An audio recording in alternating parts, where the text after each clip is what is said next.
Yes, welcome. Let's talk about productivity. I know that it's something that we rarely talk about, okay? We usually talk about success. We usually talk about being significant. We usually talk about hitting our targets or getting to our goals.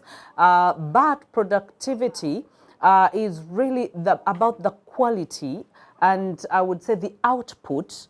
It's not really per unit, but again, it's measurable. Okay, when we say that someone is productive, you can clearly see what they have done. Okay, and definitely depends on different industries and what different industries do, because every industry has a measurable kind of output and expectations and kind of quality and quantity that they need. So when we talk about productivity, we are really talking about you being able to perform at your best. We are talking about you being able to have tangible outputs or tangible results, measurable results that people can look at and say that this person has really been productive. Okay, when you talk about being productive, let me just also, when you say a cow is productive, that means it's giving you milk, okay? And it's giving you, I mean, it has good productivity. It's giving you more milk than you even anticipated. And when you say that this shop is really productive, that means it's performing. And you can have two shops or two branches, and you say that the other shop is more productive than the other one. It can even apply to crops, it can apply, but to human beings, it's the measurable output, okay? And that is what we want to be able to measure ourselves, that I am on the journey of growth and I am on the journey to have better results and I'm on the journey to be more productive than I was last year or whichever year it was. We all start somewhere in life. But remember that we also can change right now and stop doing what we used to do back then. We cannot go back into our past and change the things in our past, but we can be able to pick the lessons and run out of that of that past very quickly, because it does not help for you to be in the pity party of I used to be. Do you know that there are people who count on past productiveness? And that does not count. Because when you say, oh, in our years, yes, in our years, it's good when it's a story and now you have retired and you're helping other people. But for some people that are still young and you're still supposed to have the ambition and you're still supposed to chase your dreams, if you start dwelling in your past and saying that, you know what, me, I used to be a very good, a very good, what would I say? A very good farmer. I used to have very good produce. I was very productive. And then, so what are you doing right now? Why are you picking the fantasies and the good from your past and not activating them into your present? I've seen so many people who are like that. And I'm like, no, quit telling us stories. Can you be able to pick up the lessons and reapply them and start on a journey? And some of us, maybe we have been let down. Seasons have changed. Some people before COVID were performing at a different degree, very productive. And then all of a sudden COVID comes, the stress levels and everything happen. And then all of a sudden they come back and they're no longer productive. Like they are lost. They don't know where to start. I know that happens. And that is why we have coaches. That is why we have mentors. That is why we have counselors and even people to just hold our hands and be able to guide us. So that's why if you audit yourself and find that you are not at the level of productivity that you would have wanted or you would have expected, because we have expectations, that is when you take full audit and then be very honest with yourself and say, okay, what do I need to do different? That is when you can take on the 1991 rule that we have talked about. That is when you can decide to be a minimalist and decide that, you know what, I'm just going to edit out so many things in my life and concentrate on the things that matter the most, and I am going to commit to doing those. And I know that it will be very helpful in my life as well. And I know that it can be very helpful. And the next one, that is when you can say that, you know what, I have all these, feel good, nice friends around me, but I should be able to choose the people that are going to steer me in the right direction, that are going to influence me right to be productive, and they're going to hold my hand and they're not going to let me go. Okay? You need those people. So choose your pack very wisely. If your your pack is the one that gloats, if your pack is the one that boasts, if your pack is the one that speaks a lot without doing anything, if your pack is one of the best procrastinating kind of pack, if your pack is the one that scrutinizes every motivational speaker and say, I bet they're speaking for the sake of speaking, if your pack is the one that looks at every leadership as if there is a problem and you're like, but all leaders are the same and what, then you are with the wrong pack. Because if you want to be productive, you must be able to work together with people that also want their lives to be productive.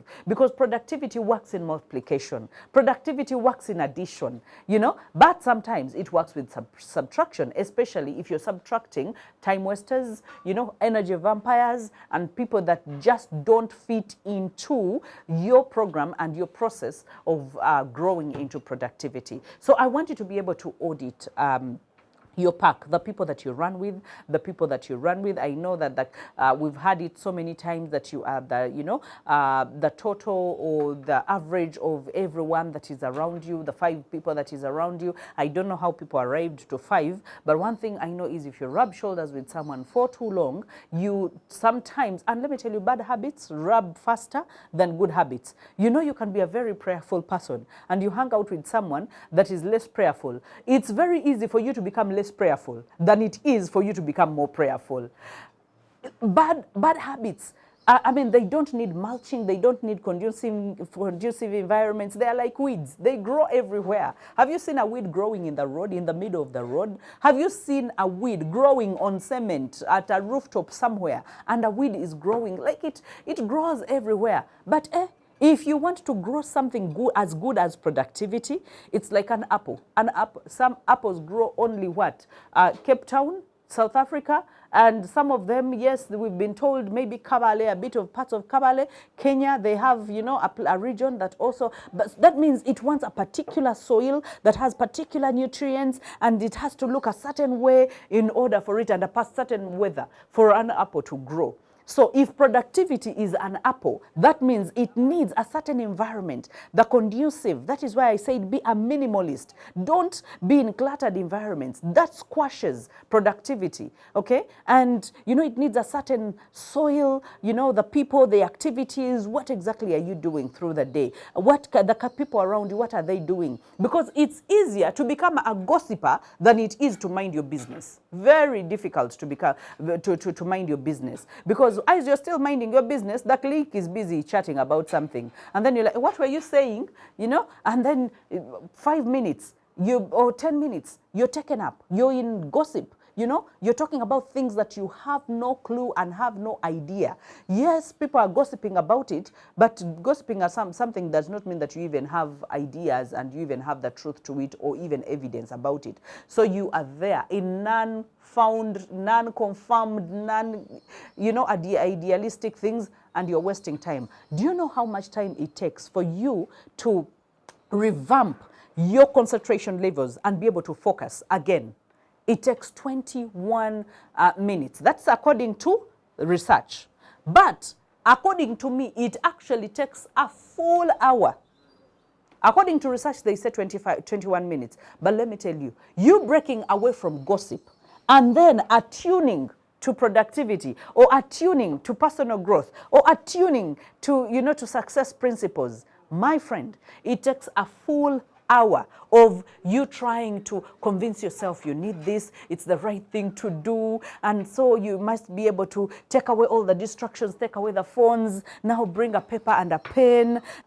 But this person, and then you start thinking, you take another 10 minutes, you're thinking about something that you have no clue about, and sometimes we are not thinking about what we are thinking, because if we were thinking about what we were thinking, we would snap out of the thought process and we would formulate another thought process. Because we can't control the things that are coming at us, what we hear on the news and what, but we can choose what to dwell on. So that means you decide to focus where you gain, guys. Where you don't gain, don't focus. But if you know that now this is something that is going to take me to the next level, this is something that I say this all the time, if it's not putting money into my pocket in legit ways, I'm not giving it attention. Like, it doesn't have my attention. Like, why? I have so many things that are already taking my attention that are out of my control. My children need my attention. My husband needs my attention. My home needs my attention. Like, yes, they need my attention. So the other things that I choose to put on my plate, I should be able to look at it and say, do I need it? Is it bringing peace of mind? Is it adding money to my pocket in legit ways? Is it redeeming my time? If it's not, then I don't need it. If it is, then please come. And so I say yes to a few things because I already have my plate full. So I do not want to run mad running after certain things. I hope you understand when we talk about productivity that you have to create a conducive environment for it. Run away from your past, because dwelling on your past, some of us, it's not even the distractions, the current distractions of social media and all that. Some of us are busy distracted back into our past. You're thinking, now this happened, now, you know, and then you're dwelling on something, how something happened and how it didn't go as you expected. Snap out of it. You are not going to be productive like that. The only way you are productive is forward. So you pick the lessons, you go forward. Otherwise, you can't make backward movements and hope that you're going to be productive.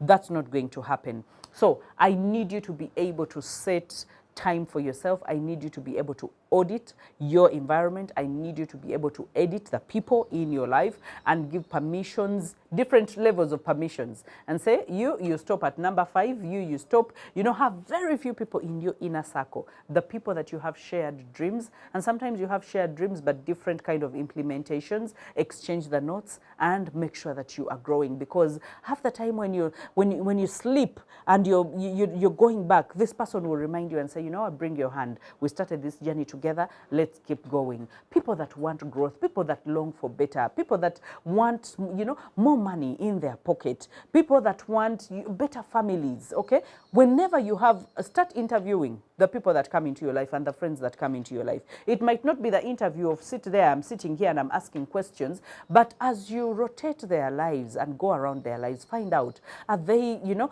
are their values aligning with yours? You know, do they want the same thing with you? They could be using the different words, but maybe it's the same thing. They want to be successful, they want to be significant, they want to find their purpose, they want to find their passion, and they're not doing things that are contradicting, because there are people who are here, oh, I want to chase my purpose and find my purpose, but they're busy doing something that is totally contradicting. Okay, so their actions will speak better than words. Someone should not come to you and tell you, oh, I make the best of friends, you know, I will encourage you at every step of the way.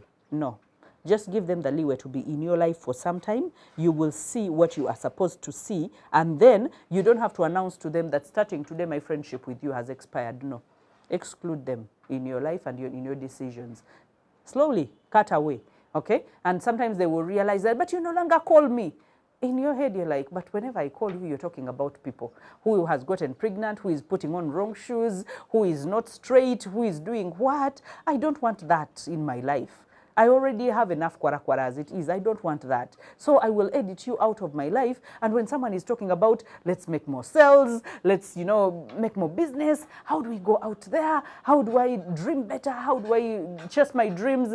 You are the one that I want in my circle. Come. Because half the time you're talking about those, you'll be reminding me about my own dreams and how to chase them better. And then you have won. So make sure that your no is no and your yes is actually a very, very, very strong yes. Don't complicate life.